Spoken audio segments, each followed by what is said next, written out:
Hello everyone, this is Joshua Spodek, and we're continuing the video series on the model, which is my model for the human emotional system. Let's get right into it.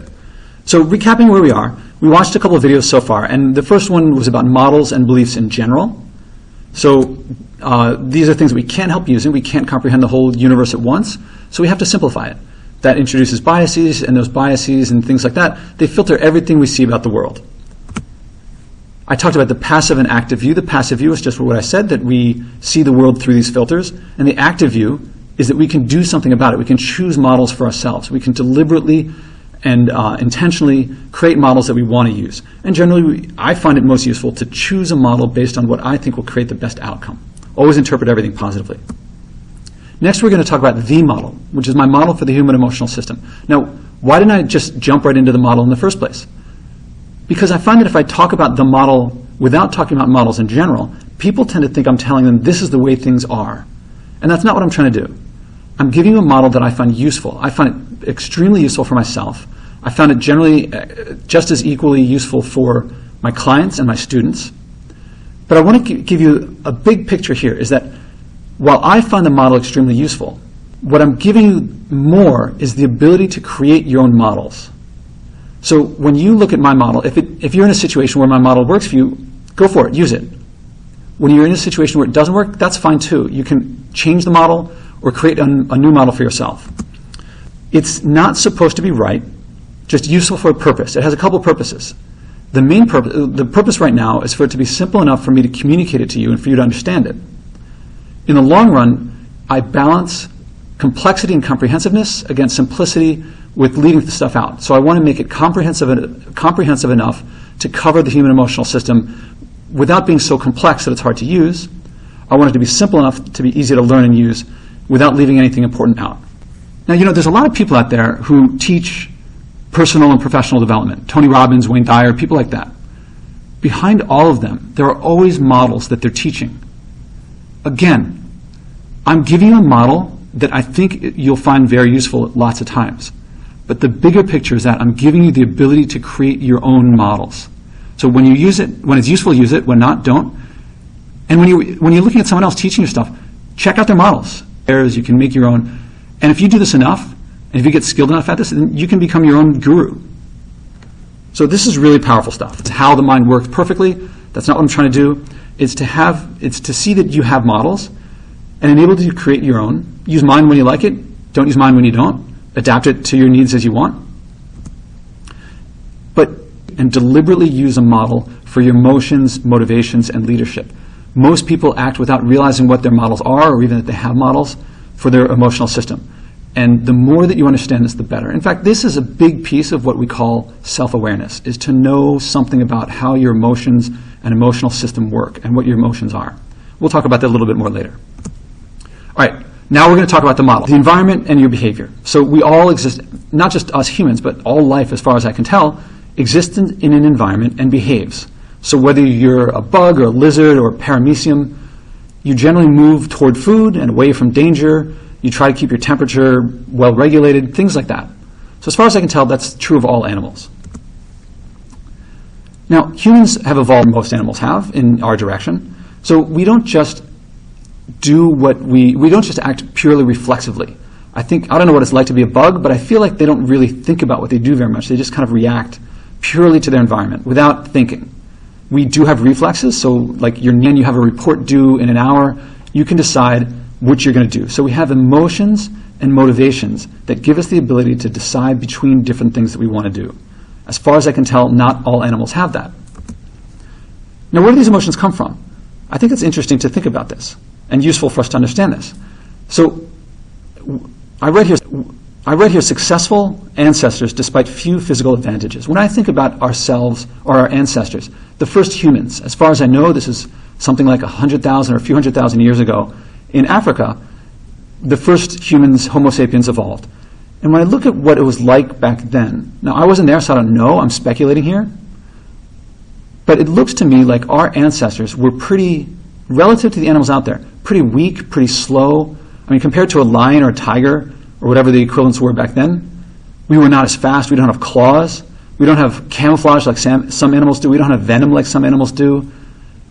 So it seems to me, and we're not big like elephants, so it seems to me we should have been really easy to catch. We should have been lunch. And yet we weren't all eaten up.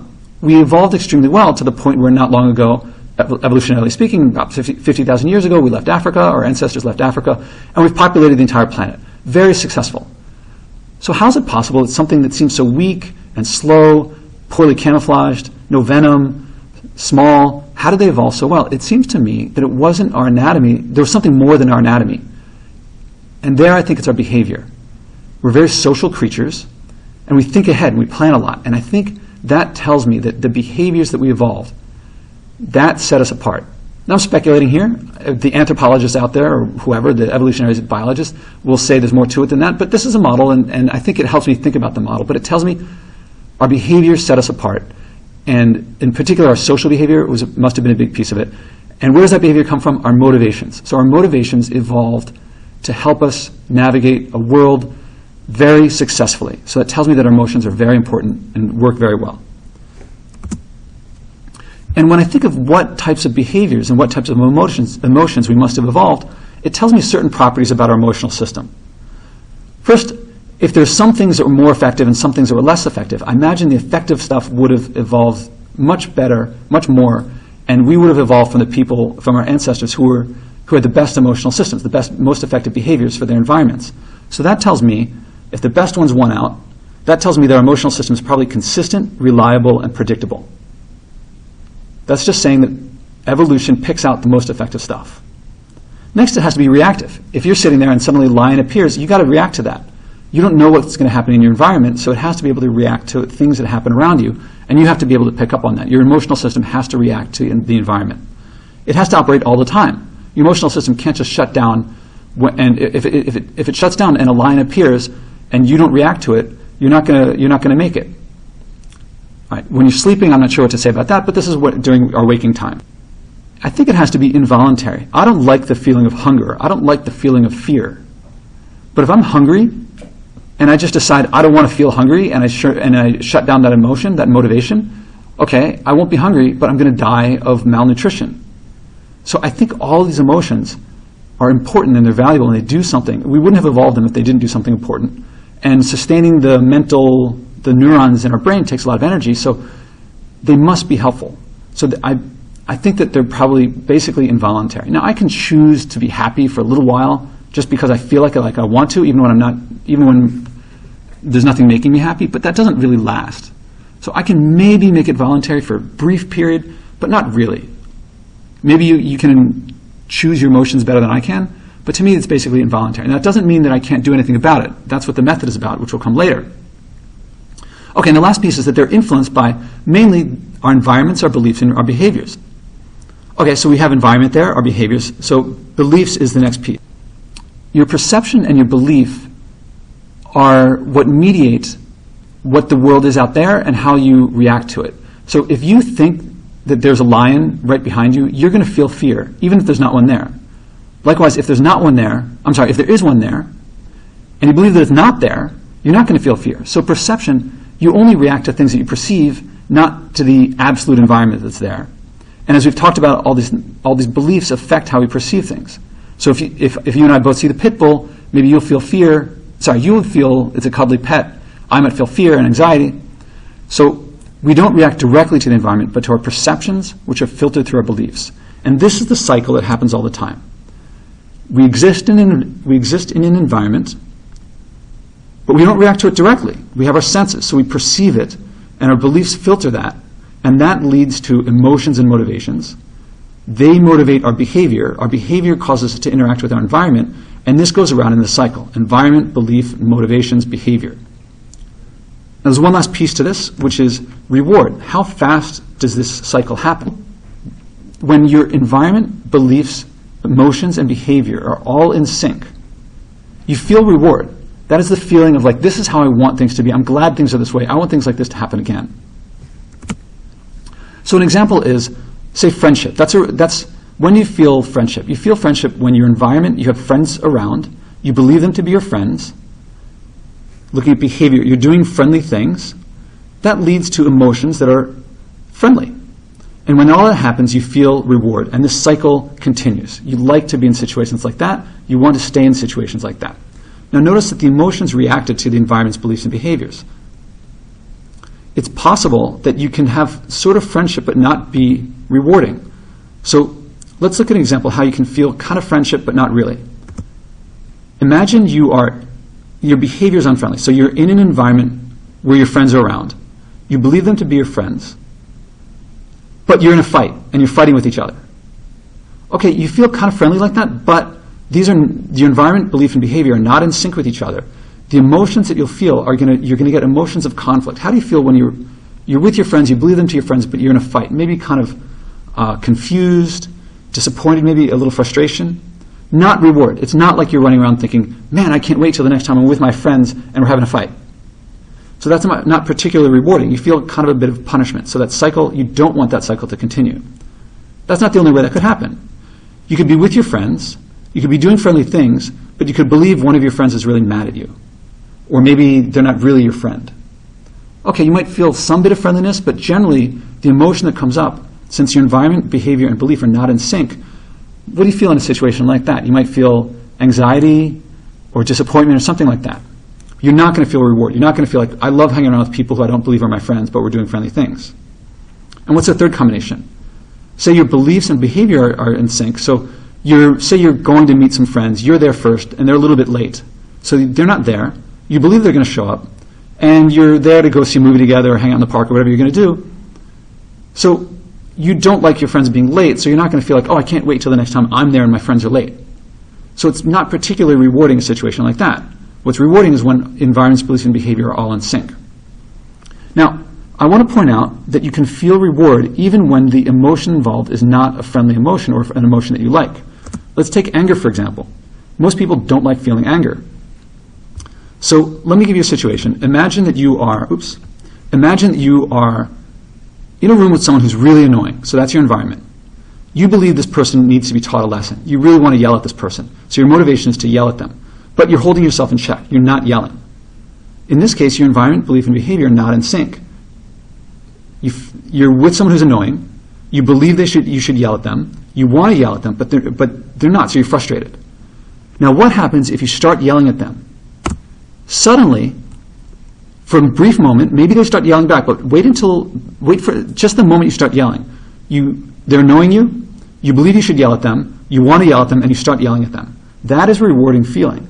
You can feel reward even though you're acting in anger. This is why I often talk about that as being indulging. When you want to punish someone, when you want to get back at someone, it's indulging because you'll get that feeling of reward even though anger is not an emotion you generally like. So reward is like a kind of meta state, a meta emotion that regulates your emotional cycle. And that's the model right there. I'm going to talk a bit more about it, but that's the big piece of it. So let me give you a little more detail. When we talk about the environment, obviously the main environment is the world around you, your physical environment. And I want to point out people as distinct. Not that they're part of your environment, but people have emotions and they act with more complexity than most other things in your environment. So I usually think about people as like a distinct part of the environment. Next is your own body. Your emotional system is mostly in your brain. And so the rest of your body is part of its environment. So if you have pain in your leg, that's inside your body, but it's the environment of your emotional system. Likewise, other parts of your mind are also part of the environment of each cycle. So if you were reading a book, your mind might be in the book, like in the imagination. And so that part of your mind might be feeding your emotional system. So you might feel fear if you're reading a horror book or something like that. So even though other people couldn't see that, and it doesn't look like it's in your environment, that's part of the environment of your emotional cycle. So for perception of belief, generally I think of perception as being the five senses. There's more than five senses. I mean, I grew up learning about five senses, but there's others like proprioception and things like that. I'll let you look those up.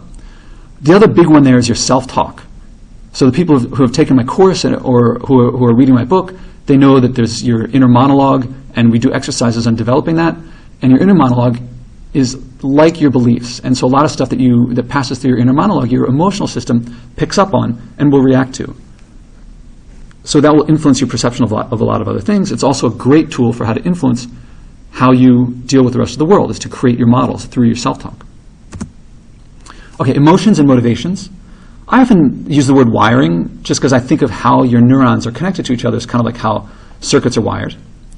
Motivation is involuntary, but acting on it is voluntary. I want to make that distinction clear. When something happens in your environment that you perceive, you can choose how to act on it, but you can't choose that you feel some motivation. So that's a big thing that humans have. As far as I can tell, other animals don't. Maybe some do. But we can have a motivation but not act on it. I don't think we can choose to have motivations or not. If a lion growls, you feel fear. I mean, you can train yourself not to, but that takes training. You're still going to react. Or you're still going to feel something. How you choose to act on it is up to you. Now, through learning, you can change how you react to things. So you can adapt your brain. You can change that. You can change the wiring through learning. That's what learning is. And you only evolved motivations for what your ancestors had in their environments. So the big example there I think of is that if you take a piece of, I haven't done this myself, but I understand that if you have a baby and you take a string and move it around as a snake might move, that babies show fear and move away from it. I don't know if that's the case, but if it does, if that is the case, it would make a lot of sense because snakes are probably dangerous, and it would make sense for us to evolve fear of them. On the flip side, if you put a baby near an electrical outlet, it will have no problems moving around with no fear because our ancestors did not have electrical outlets in their environment, so we didn't evolve any fear of them. Now, my environment today has a lot of electrical outlets and not a lot of snakes, so presumably in a long time, if our environment doesn't change that much, we'll evolve fear of electrical outlets, but that hasn't happened yet. You know, the other big example there is things like sugar and fat and salt, things that we didn't have much of in our environment before, and when they're not around very much, it makes sense to have behaviors to eat a lot of them. Now our environment has changed to where those things are very plentiful, and so we still like to eat more of those than are healthy. That's because our emotional system evolved for a different environment, or we've changed our environment. Okay, so that's about emotions. And I want to tell you, I look at emotions as having characteristics which make sense in the context of why these things would have evolved. The characteristics are based on the causes and behavior that they motivate. So different emotions can each have different characteristics. So they can be pleasurable or not, or painful. They can be rich and complex or simple. They can be intense or subtle. They can be long-term or short-term. Now, there are other characteristics that might be important, like how they feel. Now, if I were an artist or a musician, I think how they feel would be important because artists and musicians, they create works to express those things. But for a leader, that's less important than these functional characteristics. So these are the characteristics that for me are important. So for example, if you're drowning, you have a very intense motivation to get yourself above water. It's not an emotion that you want to kind of think about and have in the back of your mind. It's intense. It becomes the most important thing in your life. If you haven't talked to a friend in a couple weeks, and it's not that big of a deal if you talk to them, that's going to be a subtle emotion to talk to them again if you haven't talked to them in a while, because it's not life or death. Hunger is not as intense at one point. Just after a meal, it's not as intense as if you can't get oxygen if you're drowning. But as the hours go by, it becomes more and more and more intense. And we'll talk about more of these things in a little bit. These characteristics also characterize the reward that you feel when your environment's beliefs, behaviors, and emotions all come together. So reward can be long-term or it can be short-term. It can be intense. It can be pleasurable, things like that. And I want to point out, why do I talk about these characteristics? I want to distinguish that in this model, emotions are not positive or negative. I know a lot of people who say, they'll talk about happiness as a positive emotion and anger as a negative emotion. But from this perspective, all emotions are useful. So anger is not negative if it's useful for something. Now, if you lose control of your anger, that may cause problems for you. But to have the emotion, the reason you exist today is because your ancestors had the emotions that they did. They were all useful at some point. One of the reasons I don't like calling emotions negative is people think negative is bad. I mean, to me, that's negative means bad. I mean, and that results in people saying things like someone would point out, if someone's angry and someone points out their anger, they're like, "I'm not angry." Hopefully you caught my voice there. Like, no one believes you, and that's the opposite of self-awareness, is to say that you're not angry when you are angry. People prefer not to have emotions when they call them negative, but sometimes at least know that you have it. So I don't find calling them positive or negative useful. Next, about behavior. The biggest thing about behavior is movement, moving around the room, moving your body, that's the biggest part of behavior. Another part of behavior in this model is communication. Everything that you say, everything that you communicate non-verbally, that's all what I call, I lump that into behavior. I also want to point out that behavior also includes inactivity. Sitting still is just as much behavior as moving around.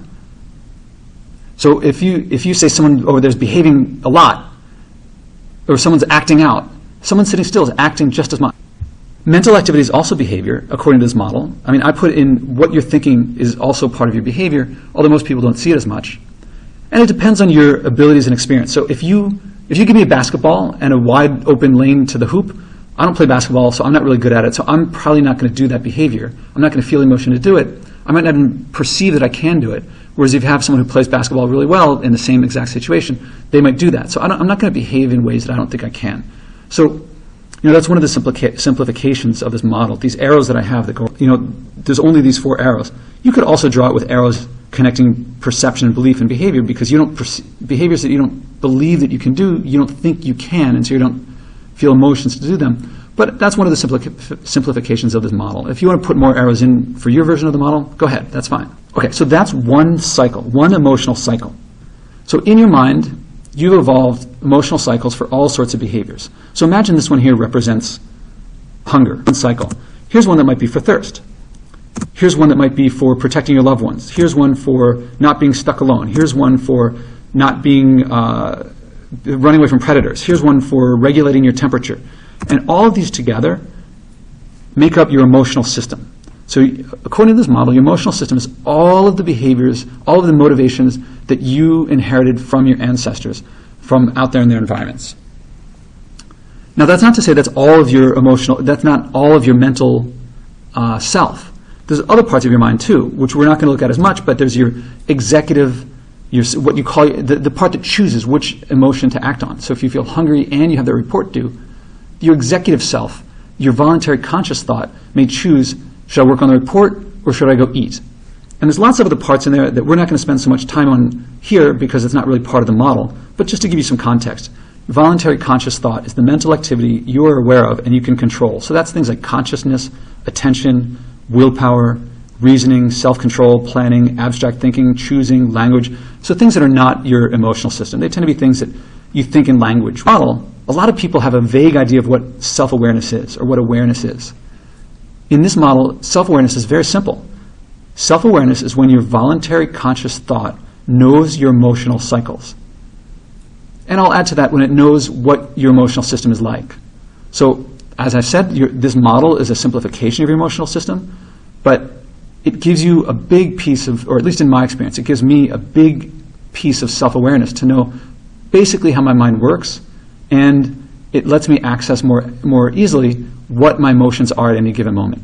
So that's my definition of self-awareness in this model, is knowing how your emotional system works and what your emotions are at the moment that you're acting on. So I want to give you a little more context here. Here's you here. Inside your mind is your executive, voluntary, conscious thought, and then your emotional system. You have other mental activity as well, memories and things like that. Now here's one emotional cycle. That might be hunger, protecting your loved one, something like that. And I want to point out that its environment includes everything outside of this one little cycle here. So every other cycle affects that cycle. So your emotional system, different parts of your emotional system are part of the environment for each part of your emotional system. So if you're really thirsty, but you also have to go to the bathroom, that will affect your behavior. That will affect that cycle. Other parts of its environment are your voluntary conscious thought, your other mental activity, your body, and then the whole rest of the universe. So that's the rest of your environment, or the environment of that cycle. Now I want to point, when I talk about one emotional cycle, that one cycle is pretty easy to figure out. If you're only thinking about hunger, it's not too hard to figure out how that cycle works, but all of them interact with each other, and it's pretty hard to act on one without all of them becoming entangled. So an example I like to pick here is, here I put a menu for a burrito place, and you might think, maybe you meet with some friends and you want to get a burrito, and you sit down and look at the menu and say, I'm going to get the Mission Burrito. I don't know about you, but I immediately start thinking, oh wait, what about the other one? I want some variety. And so you start getting this other cycle of variety. And then you get this other cycle of like, wait, my friends are getting that, maybe I shouldn't get that. And then you start thinking, oh, this one might be a little healthier than that one, and this one might be a little more healthy than that one. Maybe I should get one based on health. Oh, and then I want to look at cost, and I want to save money. And then I want to think, wait, I don't want to get the same thing I got last time I was here. And one little choice of, or one little cycle of what do I want to eat right now turns out to trigger all these other cycles going on at the same time. And I don't know anything that you can do that doesn't affect everything that you're, not necessarily everything. I don't know anything that you can do that doesn't affect a lot of different things. So that's another part of this, that of the model that is a simplification, is that you can look at one without thinking about all the others and all the other mental activity and so forth. But I find that a useful simplification that makes it easy to understand things, and the more that you understand it and use it, the more that it becomes second nature. And then the more you start using the model to understand your world and yourself and other people, the more that these things become easy to understand. So I want to talk about emotional characteristics. There are 4 pairs of characteristics. You remember there's pleasurable, painful, simple, complex, intense, subtle, short-term, long-term. So if each could be one or the other, and I'm not saying they have to be either pleasurable or painful, it's really, I think of it as a spectrum in between them, but imagine each could only be have one of 2 values. Then 4 things that there are 2 each of, that gives you 16 total combinations. It's useful to think of all the different combinations. I think this is kind of an exercise for you. While I'm doing this, kind of actively think, what are all the different possible combinations? For example, something could be pleasurable, simple, intense, and short-term. So what's something in your life? I mean, there are many, many things, but what's something that could be pleasurable, simple, intense, and short-term? Or another combination might be pleasurable, rich and complex, like a fine wine, intense and long-term. So what's something in your life that could be pleasurable, rich and complex, intense, and long-term? Or here's another combination, pleasurable, simple, intense, long-term. So I think I've listed what these possible things could be.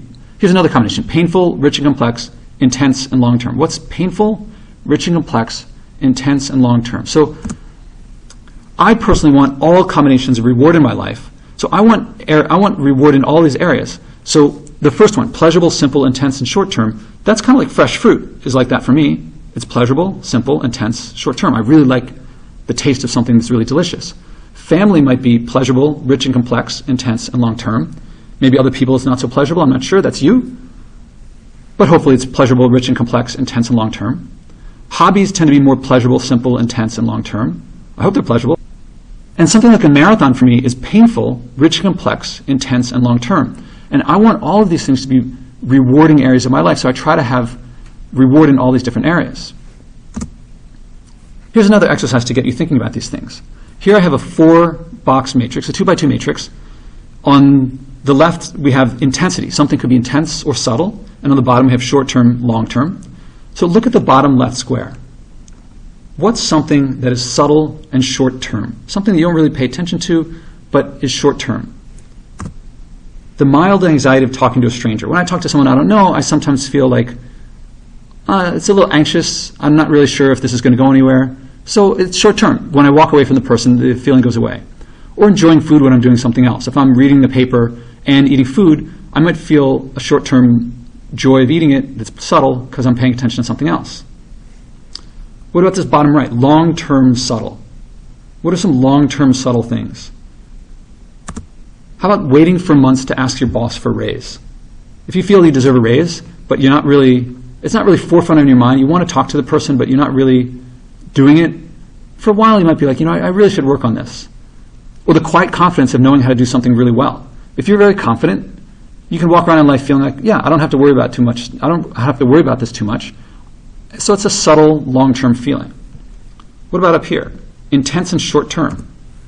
Fear of going on stage. For me, now I'm getting better at it, but for a long time that was a big deal. It was intense. But once I either got on stage or walked away, then the anxiety would go away or the fear would go away. Or riding a roller coaster. That's intense and short-term. And what about long-term intense? These might be raising children. That's an intense emotion. You can't, they depend completely on you, especially the younger they are. Or the emotional roller coaster of being in a relationship can be long-term and intense. So this is to give you a feel of how different emotions can have different characteristics. And I think it's much more helpful and useful to think of these 4 characteristics than just saying positive or negative. I think I have another 2x2 matrix. Yeah, so pleasure and pain versus complexity. What's simple and pleasurable? Fruit, eating delicious fruit, hobbies and sports are hopefully simple and pleasurable. Painful and simple. Burning your hand on a stove, feeling pain is generally pretty simple. You want your body to learn, don't do that. Don't do what causes you pain. or hunger, simple and painful. So what about rich and complex and pleasurable? So raising a child, performing in public, there's a lot that goes on there. Performing in public, it could go really well, it could go really badly. So you got to figure out how to, complexity makes you think about it before doing it. So rich and complex and painful, I think a marathon is up there. Yeah, running marathons is up there. Deciding not to take a big risk that might have paid off. Regrets. Regrets can be very complex and painful, can last for a long time.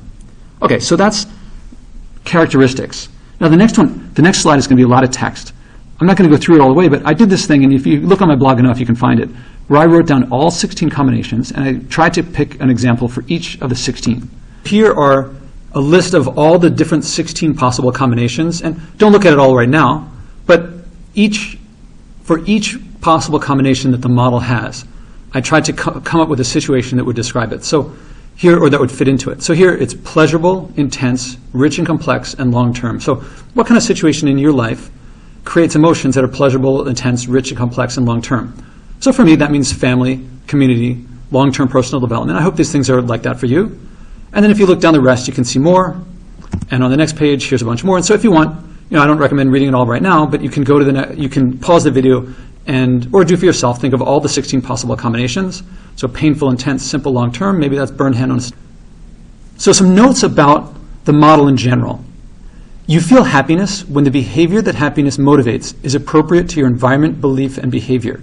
You remember that I said that in the model, your emotions are not voluntary. They react to other things. They react to your environment's beliefs and behaviors. So your emotional system keys into what you're sensing from your environment, filtered through its beliefs, and it thinks of what types of behaviors it should produce motivations for, and that's the emotions that you feel. And it's not just happiness, but every emotion. So anytime your environment's beliefs and behaviors are consistent with what your emotional system thinks should produce a certain behavior, you will feel that behavior. And just a hint of what's to come, that's what the method is going to be choosing the voluntary things, choosing your environment, choosing your belief, and choosing your behavior to create the emotion that you want. Okay, but that's a little bit ahead. Right now we're still working on understanding the model. So any emotion you feel is always when your emotional system reads your environment as you perceive it, filtered through your beliefs, and figures out what behavior it should motivate. So even though your emotions are not, you can't voluntarily choose them, you can create them through your choosing your environment's beliefs and behaviors. Every emotion results for a reason. They never are there for no reason whatsoever. A lot of people think their emotions are just random. According to the model, that's not the case, and that's the way that I found it very effective to live and lead that way. Also, emotions are not just nature red in tooth and claw, or survival of the fittest.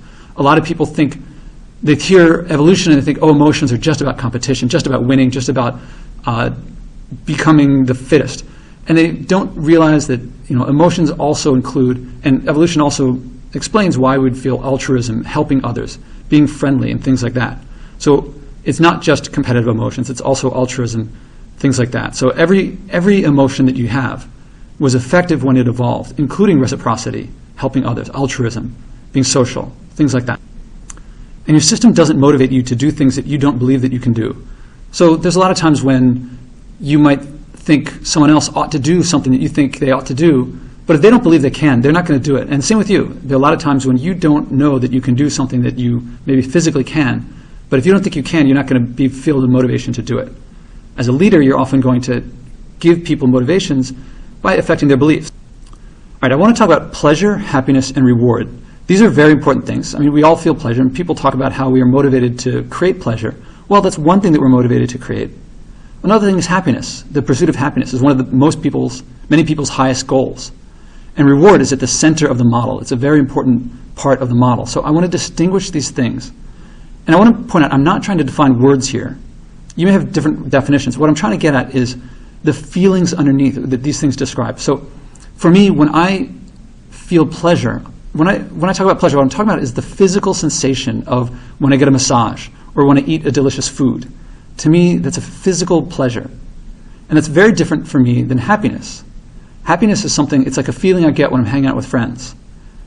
I can feel happy even if I'm not feeling any pleasure. Likewise, I can feel pleasure and not feel happiness.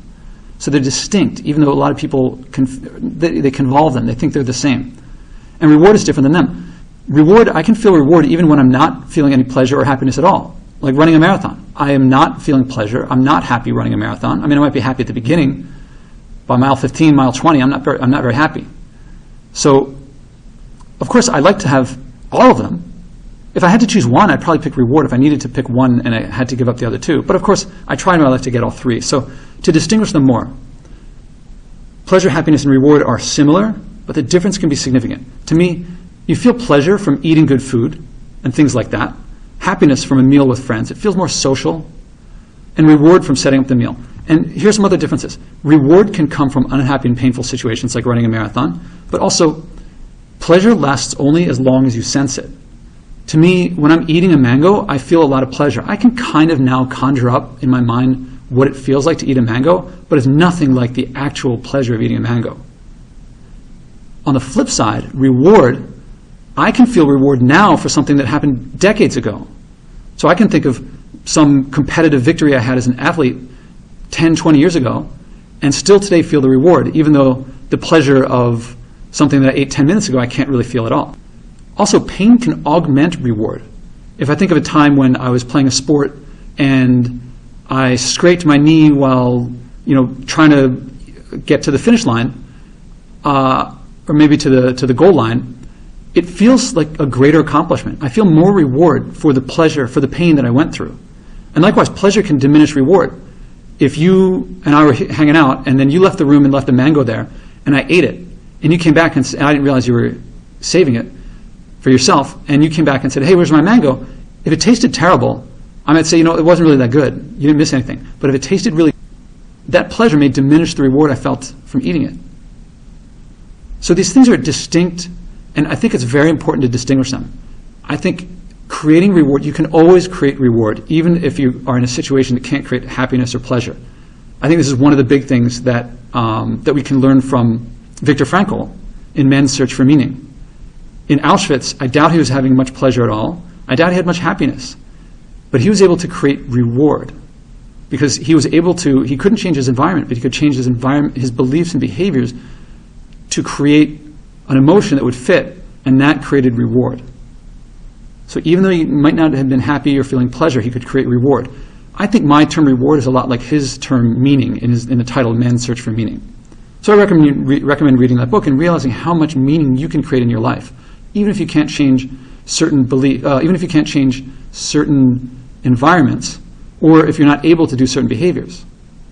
That way you can create a life as rewarding and meaningful as you want it to be. All right, here's an exercise in changing beliefs.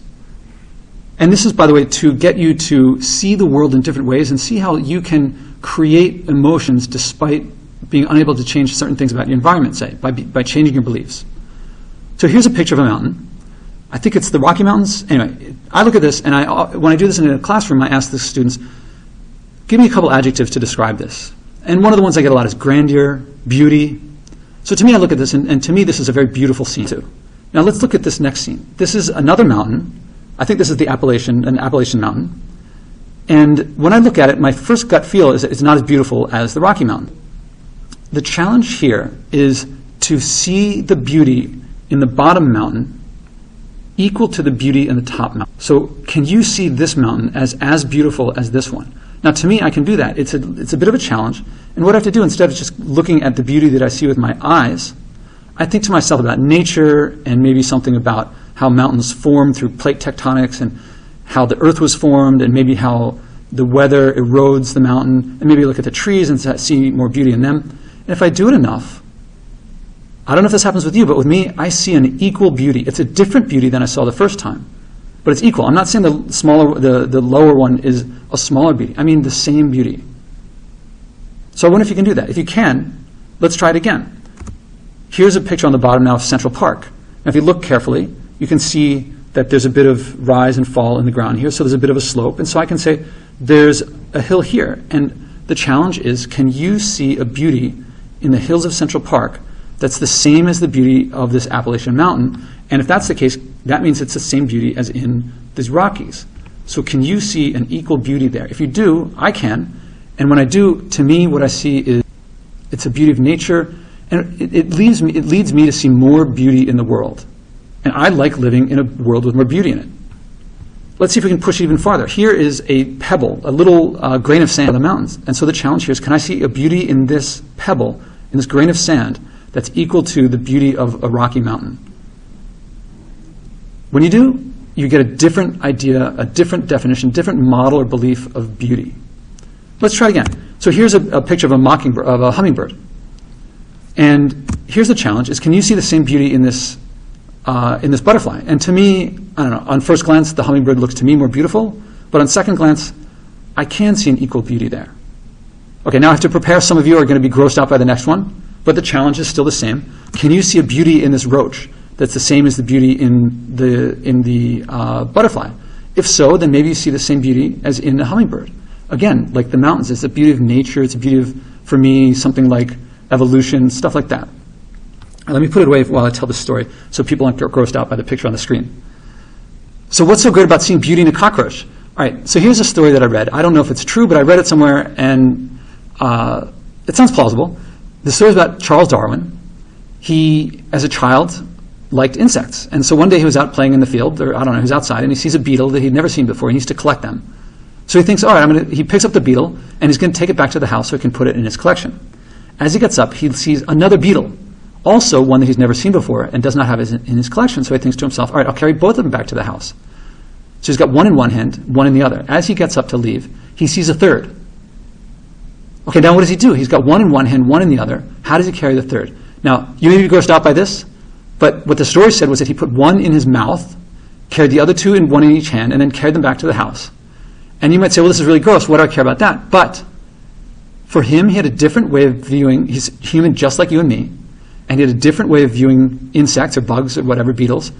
And he saw them in a different way. He saw more beauty in the world. And I can't help but think that this possibly contributed to him becoming one of the great figures of all of human history, having discovered and written up about evolution. So I'm not saying you got to love bugs, you got to love cockroaches, but that's one thing that comes out of this, is it enables you to do things that you can't do otherwise. Like that psychologist said in the video that I talked about before, or in the video before, the more ways that you can see things, the more beliefs that you can have, the more flexibility you have, the more problems that you can solve. Okay, so here's the hummingbird and the butterfly, and maybe we see the same beauty in them, and can we say the same beauty in that? And then here's a little one-celled creature, a bacterium or paramecium or something like that, and can you see the same beauty in there that you do in a hummingbird? If so, you're seeing more beauty in the world. And let me tell you a story about how this story panned out in my life. One time I was walking down the street, and see, I do this in my life. I don't do it so much anymore because I've been doing it, I did it for a while, but I would look at different things and try to find the beauty in more and more things. So one day I'm walking along, and I see some guy pull up to the curb in front of me, and the guy jumps out of the car and goes into a store. And when I look at the car, he's left it running. And it was a hot day, and the windows were up, and he's polluting. So here's a picture of a bus that's polluting, but in my case it was a car. And there's no point in air conditioning a car with nobody in it. Nobody benefits from that. So I got kind of angry. I thought, this guy's a jerk. This guy's polluting for no reason. And then I thought, wait a minute. Can I see the beauty in this situation? And I started thinking, he's a human like me. He's behaving in a way that for him makes sense. I don't understand it, but it makes sense to him. And I'm sure there are plenty of people who look at me and think I'm not making sense. So I started coming around and thinking, well, if he's doing something that I might do if I lived in his world, maybe there's some beauty in that. Maybe there's beauty in being human or something like that. And I started realizing, yeah, I can understand this guy. I'd like to influence him. And then it occurs to me, if you want to influence somebody else, well, think if someone's trying to influence you. Are you more influenced by someone who's angry or someone who's calm? For that matter, would you like to be angry or would you like to be calm? So in terms of getting things done, either improving your own life, in which case I prefer being calm to being angry, or influencing others, in which case I've always found it to be more effective to be in control of your emotions and calm rather than out of control of your emotions and angry. So as much as I don't like pollution, I found it improved my life to be able to change my beliefs to be more effective. So that's an exercise you might want to try. Just as you're walking around during the day, just find more and more things that you can find a beauty in them. Okay, so here's an exercise to understand and to use the model. Just step one, identify and write out the relevant environments, beliefs, emotions, and behaviors in an area that you want to improve. This will do two things. One, it will help you understand the model, and two, it will use the model to help you understand yourself, to be more self-aware, to break things down from, a lot of people look at their emotions and emotional system as a complex thing that they can't really wrap their hands around, and this helps them see it as in parts that they can understand pretty well. That's one of the main goals of the model. So step 1, think of an area you want to improve. Step 2, write down the elements of your emotional system, the elements of the model in the left column. So environments, beliefs, perceptions, emotions, and behaviors. So when you get the chance, when you do this exercise, and if you're taking my course or you're reading my book, this is one of the exercises that's described to you. If you're just watching this on my blog or something like that, I recommend you do this anyway. So get out a piece of paper, write on your computer. In the left column, environments, beliefs, emotions, behaviors. Now the next step is to fill them out. So think of that situation in your life and think of the relevant environments, beliefs, emotions, and behaviors. So here's some examples. An area that I wanted to improve a long time ago was I wanted to be more entrepreneurial when I was a graduate student and was ready to start my first company. So what were the relevant environments, beliefs, emotions, and behaviors for me at that time? Now, the more I'm aware of myself, the more I can change myself. So the environments at the time were, I worked a lot in the lab. As a physics grad student, you spend a lot of time in the lab. I would be on college campus or university campuses. I worked a lot with other graduate students and professors. This was typically my environment. My beliefs and perceptions. Einstein and Newton were my role models. So I would look up to them. Academia to me was a special place. I felt like this is the rarefied environment where people were most intelligent and things like that. Likewise, I would think of all my role models. None of them were particularly rich. None of them were famous for making so much money. So I thought making money was like a kind of crass way of looking at life as a top goal. So I didn't really think much about making money. Now, if you want to be an entrepreneur, that's not necessarily the best perception or belief to have. But better to know that if you want to do something about it. All right, the emotions I had, curiosity as a scientist, that's one of your predominant emotions, is curiosity about nature. And dedication, of writing my thesis and writing papers and things like that. And the behaviors were, well, there's a lot of debugging. Looking back, that was one of the main reasons I wanted to switch, because I didn't go into physics because I wanted to debug a lot.